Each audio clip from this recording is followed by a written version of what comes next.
আসসালামু আলাইকুম। এটি টয়োটা করোলা 2005-এর মডেলের একটি প্রাইভেট কার।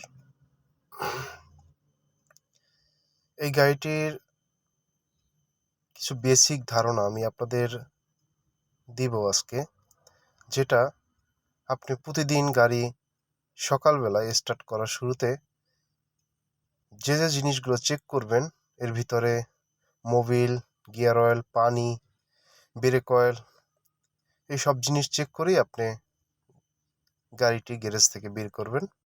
আমি এখন আপনাদের দেখাবো কিভাবে মোবিল চেক করতে হয়। আমি এই যে গেজটি টান দিয়ে দেখাচ্ছি। গেজটি টানার পরে দেখবেন আপনার মোবিলের যতটুকু লেভেল ওইটা দেখা যাবে। এখানে স্পষ্ট দেখা যাচ্ছে না, এখানে দুইটা ফোঁটা দেখা যাচ্ছে। এই দুইটা ফোঁটার উপরে যে ফোঁটাটা, এইটাই হচ্ছে পারফেক্ট। যদি আপনার এটার সমান থাকে বা আশেপাশে থাকে তাহলে আপনারটা পারফেক্ট, কিন্তু এর নিচে অল্প একটু থাকতে পারে, কিন্তু বেশি থাকলে হবে না। কিন্তু বেটার হচ্ছে আপনি উপরে ফোঁটাটা আপনি মোবিলটা রাখবেন। এখন আমরা গেজটি ভিতরে ঢুকিয়ে দিচ্ছি, আবার যেভাবে ছিল ওভাবেই আমরা রেখে দেব। এরপরে আসুন সবথেকে গুরুত্বপূর্ণ আরেকটি বিষয়।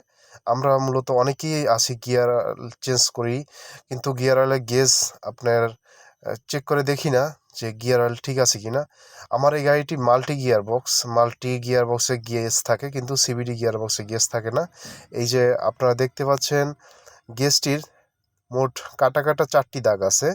কাটা কাটা 4টির দাগের উপরের যে কাটা 2 দাগ, এই দাগ পর্যন্ত রাখবেন।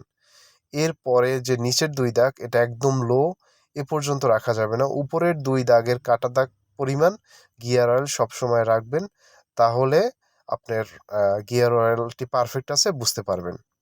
মূলত গিয়ার বক্সের গিয়ার অয়েল চেক করতে হলে আপনার সবথেকে বেটার হচ্ছে ব্যাক গিয়ার দিয়ে যদি আপনি চেক করতে পারেন, তাহলে আপনি পারফেক্টলি গিয়ার বক্সের তেলের এটা বুঝতে পারবেন।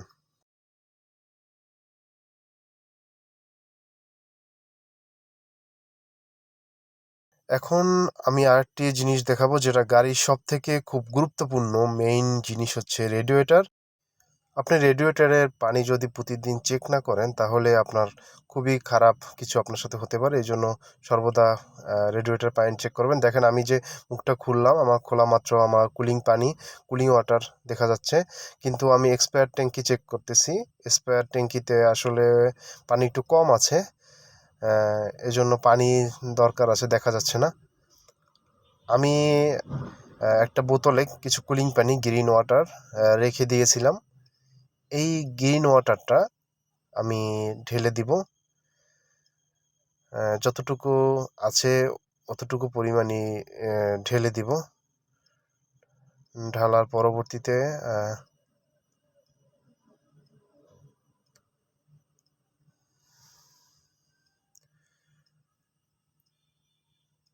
আমি পুরোটাই ঢেলে দিলাম।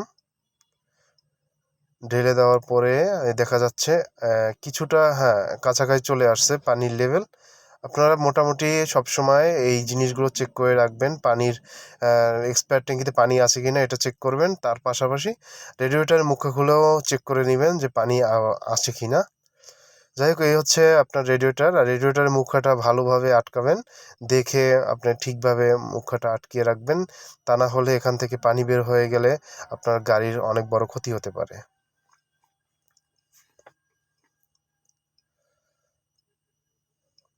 এরপর আসি সবথেকে একটা গুরুত্বপূর্ণ জিনিস, যেটা হচ্ছে ব্রেক অয়েল। ব্রেক অয়েলটা আসলে খুবই গুরুত্বপূর্ণ জিনিস। আপনার দেখতে হবে ব্রেক অয়েল ঠিকমতো আছে কিনা, লেভেল অনুযায়ী আছে কিনা। এই যে এখানে দাগ আছে, দাগ পর্যন্ত থাকতে হবে। এর নিচে চলে গেলে আপনার দিয়ে রাখতে হবে, আবার বেশিও দেওয়া যাবে না, তাহলে পাম্প করার সময় ব্রেক অয়েলটা আবার বাইরে বের হয়ে আসবে। বেশি দেওয়া যাবে না, এই লেভেল পর্যন্তই রাখাটাই সবথেকে ভালো। আপনারা প্রতিদিন এইভাবেই আপনারা চেক করে গাড়ির সব কিছু দেখতে পারেন। এটা হচ্ছে ব্যাটারি। ব্যাটারির পানি চেক করা, আসলে আমি এটা পরবর্তী একটা ভিডিওতে আপনাদের দেখাবো কিভাবে ব্যাটারি চেক করতে হয়। আজকে ভিডিওটি এই পর্যন্ত। আজকে যতটুকু দেখাতে পারলাম, আশা করি আপনাদের কিছুটা ধারণা হয়েছে এই সম্পর্কে। ধন্যবাদ সবাইকে আমার এই ভিডিওটি দেখার জন্য। পরবর্তী আরও ভিডিও দেখার জন্য আমার চ্যানেলটি সাবস্ক্রাইব করুন।